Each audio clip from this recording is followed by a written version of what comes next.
Feel the real fear with us.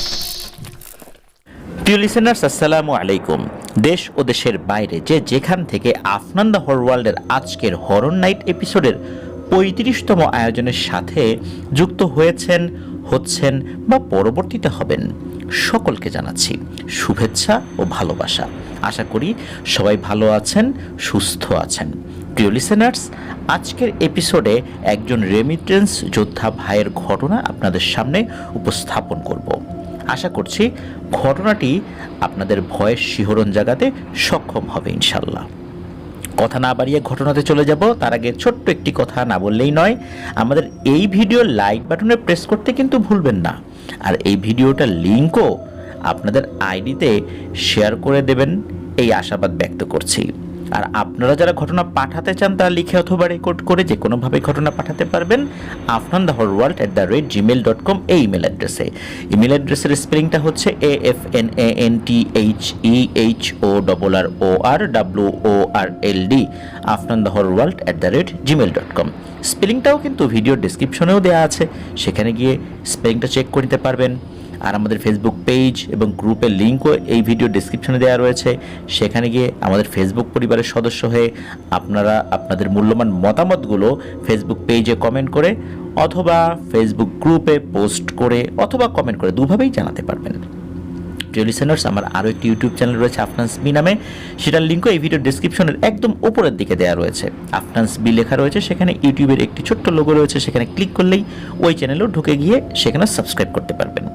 প্রিয় listeners, চলুন মূল ঘটনাতে চলে যাব। আমাদের এবারের ঘটনাটি যিনি পাঠিয়েছেন ওনার নাম সাইফুল ইসলাম। ওনার বাড়ি ঢাকা জেলার নবাবগঞ্জ উপজেলায়। ওনার গ্রামের নামটা উনি বললেও সঙ্গত কারণে ওনার গ্রামের নামটি প্রকাশ করতে নিষেধ করেছেন, যার কারণে গ্রামের নামটি বললাম না, তবে আশেপাশের যে গ্রামগুলো সেই গ্রামের নাম আমরা বলবো। তো উনি একজন রেমিটেন্স যোদ্ধা ভাই, বর্তমানে সৌদি আরবের রিয়াদে রয়েছেন।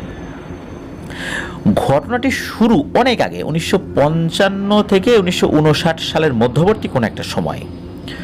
ঘটনাটার সাথে উনি নিজে যুক্ত থাকলেও যখন শুরু হয়েছিল তখন তো উনি আর ভূমিষ্ঠ হননি, বহুদিন আগের কথা। মূলত ওনার বড় আব্বা মানে ওনার নানার বাবার সাথে ঘটনাটির সূত্রপাত হলেও ওনার সাথে সেই ঘটনাটির একটি যোগসাজশ রয়েছে। চলুন শুনে আসি সেই ঘটনাটির কয়েকটি অংশ রয়েছে। শুরুতে ওনার নানার আব্বা মানে ওনার বড় আব্বাকে দিয়েই এই ঘটনাটি শুরু হবে। ওই সময়ে আশেপাশের এলাকায় অনেক বড় বড় ফকির, কবিরাজ, অনেকে যে ফকির থাকে না তাদেরকে কিন্তু মানুষ কবিরাজও বলে, আবার অনেক এলাকায় তাদেরকে ফকির বলা হয়। এই ফকিরগুলা কিন্তু যারা তান্ত্রিক টাইপের, মানুষের উপকার করে, কবিরাজি করে, এই টাইপের লোক। সচরাচর আমরা ফকির বলতে যেগুলো বুঝি সেগুলো না কিন্তু। তো ওনার বড় আব্বার নাম এখনও অনেকে জানেন, কিন্তু সঙ্গত কারণে উনি নামটি প্রকাশ করতে অনিচ্ছুক, যার কারণে আমরা সেটা প্রকাশ করতে পারছি না। তো উনি কিভাবে ফকির হয়ে উঠলেন এটা নিয়েও এক রহস্যময় ঘটনা রয়েছে, সেটা দিয়ে শুরু করি। তো ওনার বড় আব্বার বাসা ছিল দাউদপুর, এটা ওনাদের পাশের গ্রাম। তার বয়স যখন 18 কি 19, তখন ওই দাউদপুর বাজারে এক পাগল ছিল। তো সে থাকতো ওই দাউদপুর থেকে ওনাদের গ্রামে আসার পথে একটা ভিটা পড়তো। তো সেটা অনেক আগের কথা, ওই সময় এরকম একটা ভিটা ছিল আর কি। তখন মাটির রাস্তা, চারদিকে বসত বাড়িও তখন অনেক কম, অনেক দূরে দূরে এক একটা বসত বাড়ি। তো ওই পাগলটা ওই ভিটাতে থাকতো। সে এক বেলা খাবার খেত। সকালে যখন দাউদপুরে ওই বাজার যেটা, ওই বাজারে যখন অনেকেই বাজারে যেতেন, তখন ওই পাগলের একটা মাটির হাঁড়ি ছিল।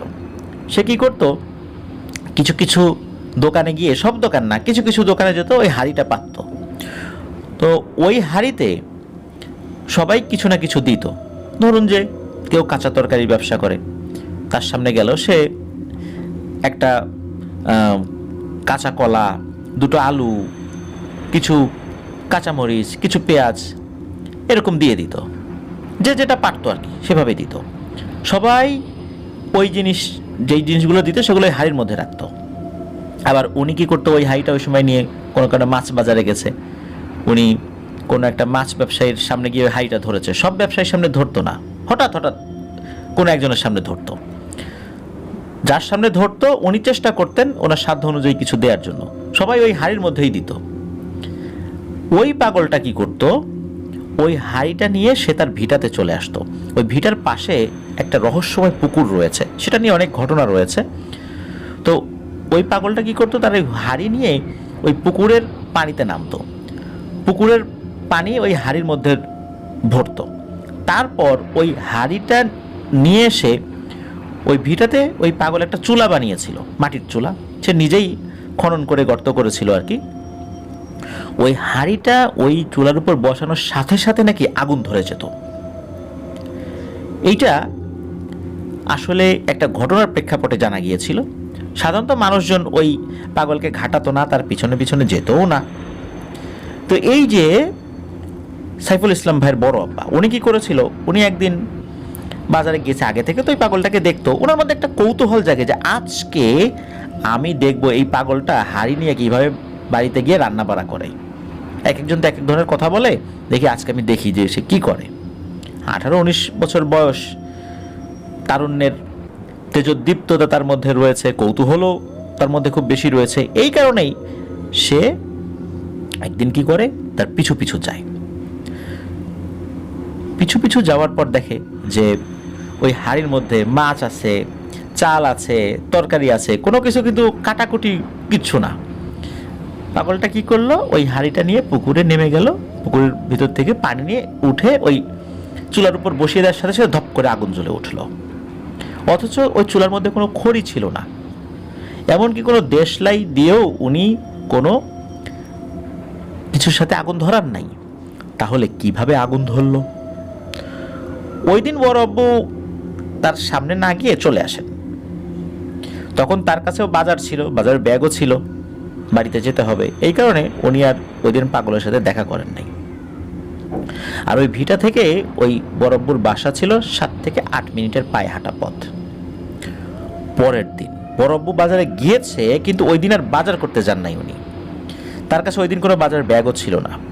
সে আজ কি করবে, সামনাসামনি দেখবে ওই পাগলটা আসলে অন্যান্য কাজ কিভাবে করে। সে ওই পাগলের রান্না করা খাবার আজ খাবে, যেভাবেই হোক। ওই দিন তো সে দেখে এসেছিল কিছুটা, আজকে সে রান্না করা খাবার খাবে, এইটা হলো তার আগ্রহ। তো যেভাবে সেই কাজ, পাগলটা প্রতিদিনের মতো বাজারে এসেছে, একই রকমভাবে সে তার সবজি, মাছ, ডাল, চাল এগুলো সংগ্রহ করতে লাগলো। তো বড় আব্বু দূর থেকে তার উপর নজরদারি করছে। পাগলটা যখন সব কিছু শেষ করে সে তার ভিটার দিকে হাঁটা শুরু করলো, বড় আব্বু পেছন পেছন খুব গোপনে হাঁটছে এবং তার পিছু পিছু ওই ভিটার দিকে যাওয়া শুরু করেছে। ওই পাগলটা কিন্তু একটা বারের জন্য পেছন দিকে তাকায় নাই, যে পেছনে কেউ আসছে কি নাই, এরকম কোনো চিন্তা করে পেছন দিকে তাকায়ও নাই। পাগলটা তার মতো করে তার ভিটাতে চলে আসে, একই রকমভাবে প্রতিদিন যেটা করে, তার ওই হাঁড়ি নিয়ে পুকুরে নেমে হাঁড়িতে পানি ভরে চুলায় রেখে রান্না শুরু করে। কোনো জ্বালানি ছাড়াই রান্না হচ্ছে, আগুন ধরছে। তো এই বড় আব্বু কিন্তু দূর থেকে সব দেখছে। একটু একটু করে যখন কাছে আসতে লাগলো, তখন হঠাৎ করে পাগলটা কথা বলে ওঠে। পাগলটা কিন্তু পিঠ ফিরে বসেছিল, মানে পেছন দিকটাতে ওই বড় আব্বু হেঁটে হেঁটে আসছে, পাগলটা কিন্তু দেখে নাই। হঠাৎ করে ওই পাগলটা কথা বলে ওঠে, কিরে, কি চাস তুই আমার কাছে? কখন থেকে তুই আমার পিছু নিয়েছিস? সেই বাজারে আমার পিছু পিছু ঘুরেছিস, আবার পিছু পিছু আবার আসছিস। তুই জানিস না এখানে কেউ আসে না? তুই আসছিস কেন বল? তখন বড় আব্বু বুঝতে পারলেন যে এই যে এতক্ষণ গোপনে গোপনে ওনার পিছু নিয়েছিলেন, পিছু পিছু আসছেন, এই জিনিসটা ওই পাগল খুব ভালোভাবেই শুরু থেকে বুঝতে পেরেছিল। তখন উনি সাহস করে বলেন যে আপনি কি রান্না করেন, আমি ওটা খেতে চাই। এই কথা শোনার পর ওই পাগলটা খুব রাগ করে আর কি, মানে বোঝা যায় যে সে খুব রেগে গিয়েছে, কারণ উনি যে পিঠ ফিরে বসা ছিল, আবার উনি তো ঘুরে তাকিয়েছেন, তারপর অন্য কথা বলছেন। তখন উনি বলে ওঠেন যে আমি যে খাবার খাই, এই খাবার সবাই খেতে পারে না, তুই যা, ভাগ তো এখান থেকে, আমাকে বিরক্ত করিস না। তখন বড় আব্বু বলে ওঠেন, না আমি খাবার খাবো। এটা শোনার পরে পাগলটা আরো অনেক জোরে ধমক দিয়ে ওঠে এবং বলে যে এই তুই চলে যা, যা ভাগ এখান থেকে। তো ওই সময়ের মতো বড়ব্বু কিন্তু ওখান থেকে চলে আসছেন। পরের দিন বড়ব্বু একই রকমভাবে বাজারে গিয়ে ওই পাগলের পিছু নিয়েছে, পিছু নিতে নিতে আবার ওই ভিটায় চলে আসছে। পাগল তো তার মতো করে হাঁড়িতে পানি ভরে রান্না করা শুরু করেছে। ওই দিন আবার উনি ওই পাগল ডাকার আগে সাহস করে সামনে চলে গিয়েছে। তখন পাগলটা বলে ওঠে, তুই আজকেও আমার পিছু নিয়েছিলি, আবার এখানে আসছিস, তুই তো নাসর বান্দারে। তখন বড়াব্বু বলে ওঠে, আমি আপনার রান্না করা খাবার না খেয়ে কোথাও যাব না। তখন ওই পাগলটা গতদিনের তুলনায় ওই দিন আবার খুব বেশি রাগ করে এবং বলে ওঠে, তোকে বলেছি না যে এই খাবার অন্য কোনো মানুষ খেতে পারে না, যা তুই ভাগ তো এখান থেকে, তোকে আমি বুঝাইতে পারবো না এগুলা। তো এই কথা শোনার পর বড়াব্বু ওই দিনও চলে আসে। পরের দিন ঠিক একই প্রক্রিয়ায় উনি আবারও এখানে গেছে, ওই পাগলের পিছু নিতে নিতে আবারও এখানে গেছে। তো এইবার যাওয়ার পরে ঘটে অন্যরকম একটি ঘটনা। এই যে পাগল তো ওখানে চুলার সামনে রান্না করা শুরু করেছে, জ্বালানি ছাড়াই রান্না হচ্ছে। তো পাগলটা সে তো টের পেয়েছিল যে আজকেও এই ছেলেটা পিছু নিয়েছে। তখন সে নিজে থেকেই বলছে, এই আয় সামনে আয়, তুই আমার খাবার খাবি তাই না? এইটা বলেই কি করেছে, ওই পাগলটা নাকি ভয়ঙ্কর একটা সাপের আকৃতি ধারণ করেছে দিন দুপুরবেলা। তো বড়ব্বু তো অনেক ভয় পেয়েছেন, কিন্তু তার মধ্যে খুব জিদ ছিল, যা হওয়ার হবে, এই পাগল আর যাই হোক আমার ক্ষতি করবে না, এ ক্ষতিকর পাগল না। আর সে এই ধরনের রূপ ধারণ করেছে, সে যে স্বাভাবিক কোনো মানুষ না এটাও বোঝা যাচ্ছে, কিন্তু সে কোনো ক্ষতি করবে না এটা নিশ্চিত। তো প্রথমে ওই ভয়ঙ্কর সাপটা বরাবর চারপাশে ঘুরতে শুরু করলো, মনে হচ্ছে এখনই গিলে খেয়ে ফেলবে, অ্যানাকোন্ডা সাপের মতো। যখন দেখলো যে না, বরাবর ভয় পাচ্ছে না, তখন ওই সাপটা হঠাৎ করে ভয়ঙ্কর এবং বিশাল বড় আকৃতির একটা কুকুরের আকৃতি ধারণ করে। সেই কুকুরটাও তাকে আক্রমণ করার জন্য উদ্যত হচ্ছে, কিন্তু না, বরাবর ভয় পাচ্ছেন না। এরপর কুকুর থেকে শেয়াল, শেয়াল থেকে বাঘ, বাঘের আকৃতি নিলেও বরাবর ভয় পাচ্ছেন না, কারণ উনি অনেক সাহসী মানুষ ছিলেন। আর উনি একটা পর্যায়ে এসে ভয় পাওয়া শুরু করেছিলেন বাঘটা যখন প্রচন্ড জোরে গর্জন করছিল। অল্প কিছুক্ষণ পর ওই বাঘটা আবার স্বাভাবিকভাবে মানুষের মতো হয়ে যায়, বলতে ওই যে পাগলের আকৃতি হয়ে যায়। তখন ওই পাগলটি বলে, বুঝতে পারছি তুই আসলেই খুব সাহসী মানুষ, যা আজকের মতো বাড়ি যা, কালকে একই সময় আসিস, কালকে আমি তোকে কিছু খাওয়াবো। তো এই কথা শুনে বরাবর তো বেজায় খুশি। রাত্রে তো আর ঘুমই হচ্ছে না যে কখন সকাল হবে, কখন উনি যাবেন। আর এই পুরো ব্যাপারটা কিন্তু উনি ওনার পরিবারের কাউকে তখন কিছু বলেন নাই। তো উনি তো অপেক্ষার প্রহর গুনতে গুনতে একটা সময় তার চোখে ঘুম চলে আসে, সকাল হয়ে যায়। সকাল হওয়ার পর ওই সময়ের অপেক্ষা করতে থাকে যে পাগল কখন বাজার থেকে বাড়িতে ফেরত আসবে। তো যাই হোক, উনি আর ওই দিন পাগলের পিছু নেন নাই, উনি ওই নির্দিষ্ট সময়ে ওই পাগলের ভিটাতে চলে গিয়েছিলেন। তো পাগল কিন্তু একই রকমভাবে রান্না করছে। তো রান্না শেষ, এক সময় ওই পাগল এই বড়ব্বুকে ডাকে, এদিকে আয়। তো বড়ব্বু যখন এগিয়েছেন, বলে চোখ বন্ধ কর আর মুখটা বড় করে হা কর। তো বড়ব্বু চোখ বন্ধ করে মুখ বড় করে হা করেছেন। তখন বড়ব্বুর কাছে মনে হলো ওই পাগলটা প্রচন্ড জোরে মুখের মধ্যে ফু দিয়েছেন এবং ফুয়ের সাথে হালকা একটু থুথু হয়তো ওনার মুখে ঢুকে গিয়েছে। তখন ওই পাগলটা বলে ওঠে, যা, তোর কাজ আমি করে দিছি, আর এখন থেকেই তোর অন্য ধরনের এক জীবন শুরু হবে। এই যে ব্যাপারটা হলো, ওই পাগলটা মুখের মধ্যে ফু দিল, এরপর থেকেই বড়ব্বুর জীবনের একটা পরিবর্তন ঘটল।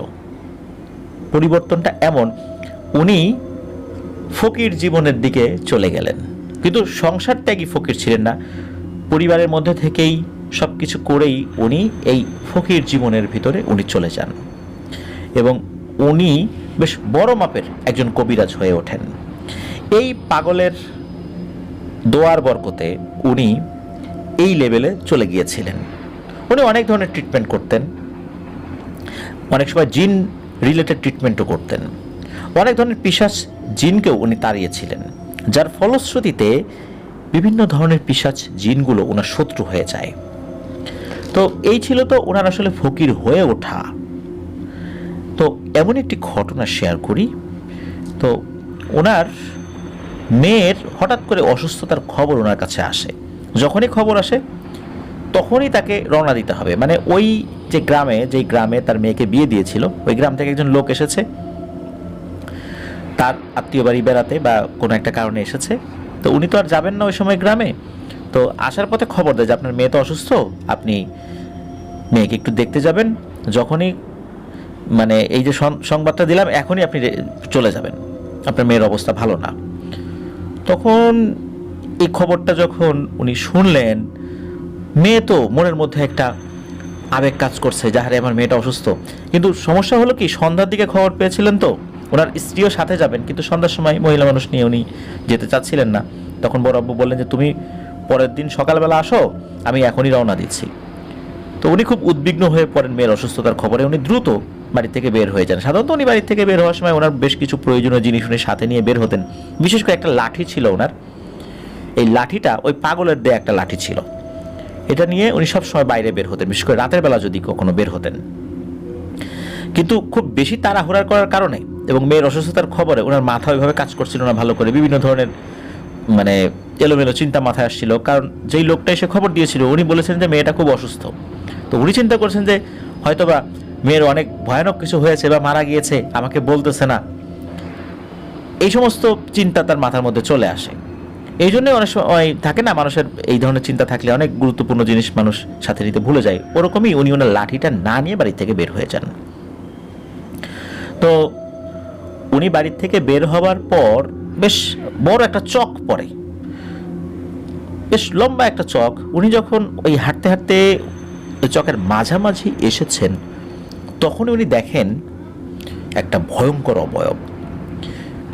এই অবয়বটা লম্বা লম্বা দুটি পা, একটা পা দূরের এক গ্রামের দেবদার গাছের উপরে, আর একটা যে পা কোথায় এটা বোঝা যায় না। আর বডিটা অনেক উঁচু। আর ওই জিনিসটার কোনো মাথা ছিল না। বুকের উপর দুটো চোখ, পেটের মধ্যে বড় একটা মুখ, আর সেই মুখের ভেতর দিয়ে সুচালো লম্বা দাঁত বেরিয়ে এসেছে। আর যেখানে মাথা থাকার কথা ওখান থেকে রক্ত ছিটকে ছিটকে পড়ছে। এগুলোকে বলা হয় স্কন্ধ কাটা। আর ওই স্কন্ধ কাটা তার পথ রোধ করে দাঁড়ায় এবং তখন বলে ওঠে, কিরে ফকির, আজ কোথায় যাবি? আজ তো তোর কাছে লাঠিটা নাই, তাই না? তুই তো আমাকে বহু জ্বালাতন করছিস। আজকে তোকে পাইছি রে, আজকে তোকে পাইছি। আজকে তোর একদিন কি আমার একদিন। আজকে তোর কপালে ভয়ঙ্কর বিপদ আছে। আসলে ওই যে স্কন্ধ কাটা, এই স্কন্ধ কাটাকে বড় আব্বা চিনতেন, কোনো এক কারণে চিনতেন। আমরা পরবর্তীতে সেই ঘটনা যদি পাই আমরা জানাবো, সে বিষয়ে এখন বলে ঘটনা লম্বা করব না। তো এই স্কন্ধ কাটার সাথে আগে থেকে তার পরিচয় ছিল, কিন্তু পরিচয়টা ছিল শত্রুতার পরিচয়। এখন বড় চিন্তা করতেছেন যে এখন তো পড়ে গেছি এক বিপদে, কি করি, এখন হাতে লাঠিটাও নাই, কিন্তু বুদ্ধি তো আছে। উনি একটা বুদ্ধি আটলেন, সেটা হচ্ছে এরা যতই শক্তিশালী হোক এরা অনেকটা বোকা হয়, এদেরকে ধোঁকা দেয়া যায়, কিন্তু শক্তিতে ওদের সাথে পেরে ওঠা যায় না। তখন বড় আব্বু ওই স্কন্ধ কাটাকে বললেন, তুই তো আমাকে মেরেই ফেলবি, তাহলে আমার একটা শেষ ইচ্ছা পূরণ কর, এটা তো করবি। তখন ওই স্কন্ধ কাটা বলে ওঠে, আচ্ছা বল কি তোর শেষ ইচ্ছা? তখন বড় আব্বু বলে ওঠে, আমার এখন গ্যান্ডারি আখ খেতে খুব ইচ্ছে করছে। মানে কুশর বলি আমরা অনেক সময়, গ্যান্ডারি কুশর বলি। তো গ্যান্ডারি আখ খেতে খুব ইচ্ছে করছে, তুই আমাকে এরকম একটা গ্যান্ডারি আখ এনে দে, আমি ওটা খাবো, এরপর তুই আমাকে মেরে ফেলিস। ওই সময় কিন্তু এই গ্যান্ডারি আখের বা আখের সিজন ছিল না। কয়েক সেকেন্ডের মধ্যে কোত্থেকে যেন একটা গ্যান্ডারি আখ এনে এই বড় আব্বুর শরীরের দিকে ছুঁড়ে মেরেছে। সেটা ওনার গায়েও লেগেছে। হালকা আঘাত পেয়েছেন আর কি, ওরকম কিছু না। অনেক সময় রাগে আমরা কারোর দিকে কোনো জিনিস ছুঁড়ে মারি না, ওইরকম আর কি। তখন এই নে খা, আর এরপরেই তোর জীবন আমি নিয়ে নেব। বড় আব্বু কি করেছেন, ওই আখটাকে উনি ওনার ওই লাঠির মাপে ভেঙে নিয়েছেন। মানে লাঠিটা যে খুব বড় ছিল তা না, এবং ভেঙে কি যেন একটা জিনিস পড়ে, ওনার তো অনেক কিছু জানা ছিল, যখনই ওই আখের উপর উনি ফু দিয়েছেন সাথে সাথে ওই আখটা ওনার লাঠি হয়ে গেছে। আর ওই লাঠি দিয়ে দ্রুত ওনার চতুর্দিকে একটা বৃত্ত এঁকে ফেলেন। তখন বড় আব্বু বলে ওঠে, কিরে স্কন্দ কাঠা, তুই বলেছিলে না আজকে আমার শেষ দিন, এখন তুই পারলে আমার ক্ষতি করতো, তুই পারিস কিনা? তখন ওই স্কন্ধ কাটা বলে ওঠে, তোদের মানুষের সাথে বুদ্ধিতে পেরে ওঠা আসলেই খুব কঠিন। তখন নাকি সারা রাত ধরে ওই স্কন্ধ কাটার সাথে বড় আব্বুর বিভিন্ন ধরনের কথাবার্তা বিনিময় হয়, মানে উত্তপ্ত কথা বিনিময় হয়। বড় আব্বু কিন্তু ওই বৃত্ত থেকে বের হচ্ছেন না, আর স্কন্ধ কাটাও তাকে আক্রমণ করতে পারছে না। এভাবে যখন ফজরের আজান দিয়ে দেয় তখন ওই স্কন্ধ কাটা ওখান থেকে চলে যায়, আর বড় আব্বু ওখান থেকে বের হয়ে ওনার মেয়ের বাসায় চলে আসে। এসে দেখে হ্যাঁ ওনার মেয়ে অসুস্থ, কিন্তু ওই ধরনের গুরুতর কিছু না। আসলে ওনার মেয়ে অসুস্থ হওয়ার পর তার বাবা মাকে দেখতে চাচ্ছিলেন খুব, আর এই জন্য উনি খবর পাঠিয়েছিলেন যেন খবর পাওয়া মাত্রই তার বাবা রওনা দেয়। এই কারণে উনি দ্রুত রওনা দিয়েছেন, আর পরের দিন সকালবেলা তার আম্মার চলে আসবেন, এবং চলেও আসেন। যাই হোক, এটা ছিল একটা ব্যাপার। তো এইখানে এই যে স্কন্ধ কাটার ব্যাপারটা, প্রিয় লিসেনার্স, আপনারা একটু মনে রাখবেন, কারণ এই ব্যাপারটা আমাদের সামনে আবার আসছে। এবার আসুন আমরা আর একটা ব্যাপার বলি, সেটা হচ্ছে যে ওনাদের যেই একটা পাশের গ্রাম আছে, তো আমাদের এই যে সাইফুল ইসলাম ভাইয়ের মাকে ওনার নানা বিয়ে দিয়েছিলেন পাশের গ্রামেই আর কি। তো ওখানে ঘরটা ছিল কাঠের দোতলা, ঘরের পিছনে ছিল একটা পুকুর, পুকুরের চারদিকে ছিল বাঁশঝোপ, আর অনেক বড় বড় রেন্টিকোরই গাছ ছিল। এই গাছটার কথাও কিন্তু প্রিয় লিসেনার্স একটু মনে রাখবেন। এই সাইফুল ইসলাম ভাইয়ের আম্মার যখন বিয়ে হয়, বিয়ের অনেক বছর হয়ে যায়, প্রায় 9-10 বছর, এর মধ্যে ওনার কোনো সন্তানাদি হচ্ছিল না। এর মধ্যে কিন্তু অনেক কবিরাজ, ফকির, ডাক্তার, মানে সব ধরনের চেষ্টা তদবির করা হয়েছে, কিন্তু না, ওনার কোনো সন্তানাদি হচ্ছিল না। প্রায় 10 বছর বা 9 বছরের পর 10 বছরের মাথায় এই সাইফুল ইসলাম ভাইয়ের আম্মু সন্তান সম্ভবা হন। মানে এই যে সাইফুল ইসলাম ভাই, উনি ওনার আম্মুর পেটে আসেন। সবাই তো অনেক খুশি, এত বছর পর একটা খুশির খবর পাওয়া গিয়েছে। তো এই সাইফুল ইসলাম ভাইয়ের আব্বু, উনি ওই সময় বিদেশে যাওয়ার জন্য ট্রাই করছিলেন। তো উনি পেটে আসার 4 মাসের মাথায় তার ভিসা হয়ে যায়, কাকতালীয়ভাবে ভিসা হয়ে যায়। উনি মালয়েশিয়াতে যাওয়ার ট্রাই করছিলেন, যার ফলশ্রুতিতে এই সাইফুল ইসলাম ভাই যখন মায়ের পেটে 4 মাস বয়স, তখন ওনার বাবা মালয়েশিয়াতে চলে যান। এখন ওই সময় উনি যাওয়ার জন্য আসলে অনেকদিন ধরে ট্রাই করছিলেন, তো আর এমন সময় হয়ে গেছে, ওই অবস্থাতে এই সাইফুল ইসলাম ভাইয়ের আম্মুকে বাধ্য হয়েই রেখে ওই অবস্থাতে যেতে হয়েছিল মালয়েশিয়া, কারণ পরবর্তীতে সুযোগ আর নাও আসতে পারে। অনেকদিন ধরে ট্রাই করছেন বিদেশে যাওয়ার জন্য, তো উনি তো চলে গিয়েছেন। আর সাইফুল ইসলাম ভাইয়ের দাদা দাদি টেক কেয়ারে রেখেছেন তাকে আর কি। এখন রাতের বেলা কিন্তু বলা ছিল যে যদি কখনো ওয়াশরুমে যাওয়ার দরকার হয়, সাইফুল ইসলাম ভাইয়ের আম্মা যেন অবশ্যই সাইফুল ইসলাম ভাইয়ের দাদিকে ডাক দেন, কারণ ওনার দাদি ওনার আম্মার সাথে ঘুমাতো। এখন হয়েছে কি, এক রাত্রে,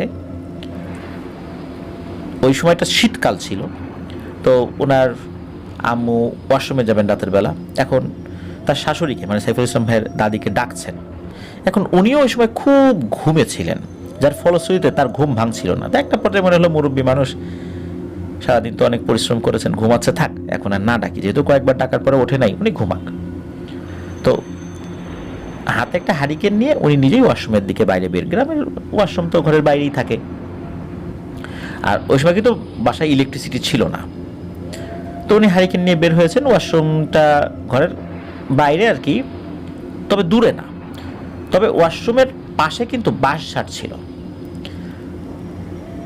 সাইফুল ইসলামের আম্মু যখন ওই ওয়াশরুমের কাছে এসেছেন, ওয়াশরুমের উপরে কিন্তু কোনো মানে খোলা, চারদিকে ঘেরা থাকলে উপরে খোলা। তো উনি যখন ওই ওয়াশরুমটার কাছে এসেছেন তখন হঠাৎ করে ওনার কাছে মনে হলো ওই যে বাঁশঝড় আছে পেছনে না, ওই বাঁশঝড়ে মনে হচ্ছে ঝড় শুরু হয়ে গেছে, আর অনেকগুলো বাঁশ ঝুঁকে পড়ে ওই ওয়াশরুমের উপরে চলে এসেছে। এইটা দেখে উনি তো আল্লাহ গো বলে চিৎকার দিয়ে দৌড়ে ঘরে চলে এসেছেন। আর তখন ঘরের সবার ঘুম ভেঙে যায়। তখন সবাই জিজ্ঞেস করে কি হয়েছে, তখন সাইফুল ভাইয়ের আম্মু তো সব বলছেন। এদিকে সাইফুল ভাইয়ের দাদা তো তার স্ত্রীকে মানে সাইফুল ভাইয়ের দাদিকে অনেক বকাঝকা করছে, যাই তুমি উঠতে পারলা না কেন, এখন যদি একটা বড় ধরনের বিপদ আপদ হয়ে যেত। তো এই ঘটনা ওই সময়ের মতো এই পর্যন্তই। আর সাইফুল ইসলাম ভাই যখন জন্ম নেন ওই দিনটা ছিল 2002 সালের জুন মাসের 2 তারিখ, রাত 12টার পর। তো ওই সময় কিন্তু গ্রামে কিছু মহিলা ছিল, সন্তান ভূমিষ্ঠ হওয়ার সময় তারা হেল্প করতেন আর কি। তো ওইরকম একজন মহিলা আসছেন। সাইফুল ইসলাম ভাই যখন জন্ম নিয়েছেন তখন অদ্ভুত এক ঘটনা ঘটে। এটা একটা মিরাকল বলতে হবে, অবিশ্বাস্য ব্যাপার বলতে হবে। তো সেটা হলো সাইফুল ইসলাম ভাই যখন জন্ম নিয়েছেন, জন্ম নেওয়ার পর ওনার দাদির কোলে প্রথম এসেছেন, দাদি কোলে নিয়েছে। তো ওনার দাদি খেয়াল করছেন সাইফুল ইসলাম ভাই জন্মের পর ওনার দাদির দিকে এক দৃষ্টিতে তাকিয়ে রয়েছেন। অনেক সময় আমরা কারো দিকে এক দৃষ্টিতে তাকিয়ে থাকি, গভীরভাবে কিছু চিন্তা করি, মনে হচ্ছে উনি ওই সদ্য ভূমিষ্ঠ হয়েই তার দাদির দিকে এক দৃষ্টিতে তাকিয়ে আছেন। এর কয়েক মিনিট পর উনি কান্না শুরু করেন, এবং অদ্ভুত ব্যাপার যে উনি যেভাবে কান্না করছিলেন, সাধারণত সদ্য ভূমিষ্ঠ বাচ্চারা যেভাবে কান্নাকাটি করে উনি ওইভাবে কান্নাকাটি নাকি করছিলেন না। উনি নাকি কান্নার মধ্যে মা মা বলে শব্দ উচ্চারণ করছিলেন। কিন্তু এই বাস্তবতায় মানে এই সদ্য ভূমিষ্ঠ কোনো বাচ্চা এইভাবে কিন্তু কোনো অর্থবোধক শব্দ উচ্চারণ করতে পারে না স্বাভাবিক চিন্তায়, বা স্বাভাবিকভাবে এটা হয়ও না। কিন্তু ওনার দাদির কাছে মনে হচ্ছিল যে সাইফুল ইসলাম ভাই উনি এরকম শব্দ উচ্চারণ করে কান্নাকাটি করছেন। এটা যদি আমরা কাকতালীয়ভাবেই ধরে নেই যে হয়তোবা উনি কোনো একটা অন্য শব্দ উচ্চারণ করছিলেন, বা এমনিতে কোনো শব্দ উচ্চারণ করছেন, সেটা মা মা এরকম কাছাকাছি মনে হচ্ছিল। তবে ভয়ঙ্কর ব্যাপার সেটা হচ্ছে ওনার শরীরের রং নাকি পরিবর্তন হচ্ছিল। একবার লাল, একবার নীল, একবার কালো, একবার ফর্সা। হারিকেনের আলোতে সব কিছু স্পষ্টভাবে দেখা যাচ্ছিল। এদিকে সাইফুল ইসলাম ভাইয়ের দাদি, সাইফুল ইসলাম ভাইয়ের নানিও সেখানে ছিলেন। এদিকে যিনি ওই যে গ্রামের যিনি মহিলা, যিনি সাধারণত সন্তান ভূমিষ্ঠ হওয়ার সময় থাকেন, উনি এটা দেখে তো প্রচণ্ড ভয় পান যে এইরকম তো জীবনে কোনো বাচ্চা দেখিনি, আমার হাতে তো শত শত বাচ্চা হয়েছে কিন্তু কখনো তো এইরকম দেখি নাই। এরকম একটা ভয়ঙ্কর ব্যাপার দেখার পর সবাই তো ভয় পেয়ে যায়, না জানি কোন বিপদ এখন চলে আসে, না জানি কোন ভয়ঙ্কর পিশাচ এখানে চলে এসেছে, এই বাচ্চার কোনো ক্ষতি করে কিনা। এখন সন্তান ভূমিষ্ঠ হওয়ার পর তো মায়ের বুকের দুধ খেতে হবে, কিন্তু উনি কোনোভাবেই মায়ের বুকের দুধ খাচ্ছিলেন না। প্রচণ্ড জোরে চিৎকার করে কান্নাকাটি করতেন, কোনোভাবেই মায়ের বুকের দুধ তাকে খাওয়ানো যায় না। ওই রাতের মতো কোনোভাবেই সেটা সম্ভবপর হয়নি। এদিকে পরের দিন তাকে তো খাওয়াতে হবে, না হলে উনি বাঁচবেন কিভাবে। কিন্তু যখন দেখা গেল যে না, এই অবস্থা থেকে কোনোভাবেই মানে উত্তরণ করা যাচ্ছিল না, তখন বাজার থেকে ফিডার কিনে নিয়ে আসা হয়। বাচ্চা যে ফিডারে দুধ খায়, এই ফিডার কিনে নিয়ে আসা হয় এবং গরুর দুধ নিয়ে আসা হয়। একদিনের বাচ্চাকে কিন্তু আসলে গরুর দুধ খাওয়ানো বিপজ্জনকও হতে পারে, কিন্তু নেহায়েত তাকে বাঁচানোর জন্য বাধ্য হয়েই এই দুধ জাল দিয়ে ফিডারে করে যখনই তার মুখের সামনে ধরেছে, কয়েক সেকেন্ডের মধ্যে নাকি ওই ফিডার শেষ। একদিনের বাচ্চা সে কিভাবে এত দ্রুত খেতে পারে?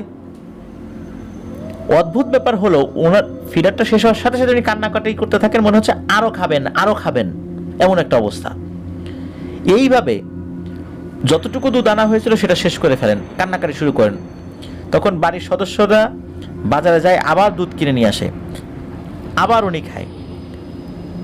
একদিনের বাচ্চা অদ্ভুতভাবে হাসে এবং কারো মুখের দিকে তাকিয়ে অদ্ভুতভাবে খিলখিল করে হাসে, যেটা একটা অস্বাভাবিক ব্যাপার ছিল। অনেকেই বিভিন্ন ধরনের কথাবার্তা বলছিল যে বাচ্চাটাকে তো স্বাভাবিক বলে মনে হচ্ছে না, এটা অস্বাভাবিক কোনো কিছু এর উপর ভর করেছে, এরকম কথাবার্তা বলছিল। দিনের বেলা তার শরীরের রঙের কোনো পরিবর্তন না হলেও রাতের বেলা অদ্ভুতভাবে ওনার শরীরের রং নাকি পরিবর্তিত হতো, কখনো লাল, কখনো নীল, কখনো সবুজ, কখনো কালো, কখনো ফর্সা। এটা আসলে কি কারণে হতো? অনেক সময় এই ব্যাপারগুলো দেখে বাড়ির সদস্যরা ভয় পেয়ে যেত, আশপাশ থেকে অনেকেই এই ব্যাপারটা দেখতে আসতো, তারাও ভয় পেয়ে যেত। আর রাতের বেলা উনি সারা রাত কান্নাকাটি করতেন, কোনোভাবে কান্না থামানো যেত না। মায়ের বুকের দুধ খেতেন না, শুধু ওই গরুর দুধ উনি খেতে পারতেন। তো এইভাবে কয়দিন, এরপর আশেপাশের বিভিন্ন ধরনের ফকির, কবিরাজ, হুজুর দেখানো হয়েছে, কিন্তু না, কোনো লাভ হয়নি। আর ওই যে ওনার বড় আব্বা, ওনার নানার বাবা, তার মৃত্যু কিন্তু ওনার জন্মের আরো অনেক আগেই হয়ে গেছে, যার ফলশ্রুতিতে তিনিও কোনো সমাধান যে করবেন সেই সুযোগ ছিল না। পরিবারের সদস্যরা খুব চিন্তিত যে দিন কেটে যাচ্ছে, এই বাচ্চাটার মধ্যে এমন অস্বাভাবিক ব্যাপার লক্ষ্য করা যাচ্ছে, আসলে বাচ্চাটা বাঁচবে তো? ডাক্তাররাও কোনো রোগ ধরতে পারে নাই। এক রাত্রে ওনার আম্মা একটা স্বপ্ন দেখেন। স্বপ্নে উনি দেখেন যে এই ছেলেটা স্বাভাবিক হয়ে যাবে, এই ছেলের সমস্যাটা স্বাভাবিক কোনো সমস্যা না, ভিন্ন পদ্ধতিতে একটা কাজ করলে এই ছেলেটা স্বাভাবিক হয়ে যাবে। স্বপ্নের মধ্যে কেউ একজন বলে বড় বড় চুল আছে এমন কোন এক ফকিরের কাছে ছেলেটাকে নিয়ে যেতে হবে, ওই ফকির কিছু তদবির দিলে এই ছেলেটা আল্লাহর রহমতে ভালো হয়ে যেতে পারে। এখন আশেপাশে এরকম বড় চুলওয়ালা ফকির কোথায় আছে? এমন তো পাওয়া যাচ্ছিল না। আবার হতে হবে এমন এক ফকির যে নাকি আত্মীয়র মধ্যে। এখন আত্মীয়র মধ্যে এইরকম ফকির কে আছে? খুঁজতে খুঁজতে অবশেষে একজনের সন্ধান পাওয়া যায়, দূর সম্পর্কের আত্মীয়। তো তাকে আসলে নিয়ে আসা সম্ভব না, তখন সাইফুল ইসলাম ভাইকে কোলে নিয়ে তার বাড়িতে নিয়ে যাওয়া হয়। তো ওই ফকিরটা একদম স্বাভাবিক, মানে একদম ছিল, তারও পরিবার পরিজন ছিল, উনি স্বাভাবিক জীবনযাপন মেনটেন করতেন আর কি। তো ওনার কাছে যখন নিয়ে যাওয়া হয়, উনি নিয়ে যাওয়ার পর উনি ওনার একটা ঘরের মধ্যে বসে একটু ধ্যানের মতো করেন আর কি। কিছুক্ষণ পর দেখা যায় যে উনি মনে হচ্ছেন যে গভীর ধ্যানে চলে গেছেন। এর খানিকক্ষণ পর আর কি উনি স্বাভাবিক হন এবং উনি বলেন যে আসলে ওর সাথে এমন একটা ব্যাপার রয়েছে, এই ব্যাপারটা দূর থেকে নিয়ন্ত্রণ করছে কেউ। এবং উনি বলেন যে এই ছেলেটার যিনি বড় আব্বা, উনি বড় মাপের একজন ফকির ছিলেন। এক নতুন বউকে ভয়ঙ্কর স্কন্ধ কাটা জিনে ধরেছিল এবং এর বড় আব্বা গিয়ে সেই জিনটাকে তাড়িয়েছিল এবং ওই জিনটা যাতে আর কারো ক্ষতি করতে না পারে এই কারণে সে একটা বড় কড়ই গাছের সাথে ওই জিনটাকে বন্দি করে দেয়। ওই জিনটা ওই কড়ই গাছের বাইরে কোথাও যেতে পারে না, কিন্তু ওর এতটাই শক্তি ও বাইরে কোথাও যেতে না পারলেও ও দূর থেকে অনেকের উপর নিয়ন্ত্রণ করে। এই জিনটা বিভিন্ন সময় এই ছেলের বড় আব্বাকে ক্ষতি করার চেষ্টা করেছে কিন্তু পারে নাই, আর আপনাদের পরিবারের অনেককেই ক্ষতি করার চেষ্টা করেছে কিন্তু পারে নাই। কিন্তু এই ছেলেটাকে সে এমনভাবে জন্মের পর থেকেই ক্ষতি করার চেষ্টা করছে যেটা এই ছেলের জন্য বড় ধরনের একটা ক্ষতির কারণ হবে।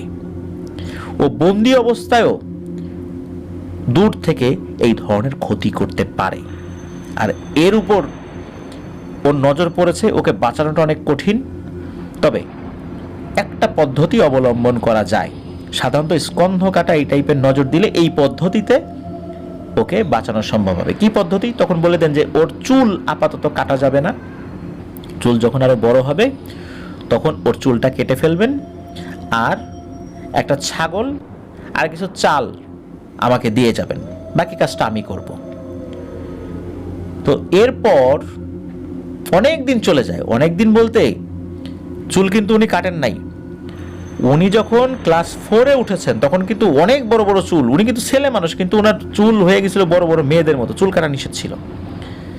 এরপর ওনার চুলটা কাটা হয় এবং ওই যে পদ্ধতিগুলো বলা হয় সেগুলো ওনারা করেন।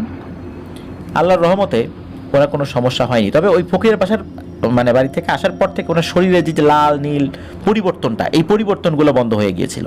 তবে বলা হয়েছিল যে ওর উপর ওই স্কন্ধকাটার নজরটা বা স্কন্ধকাটা দূর থেকে ওর উপর যে ক্ষতি করেছে এটা কাটানোর জন্য এই পদ্ধতিটা অবলম্বন করতে হবে।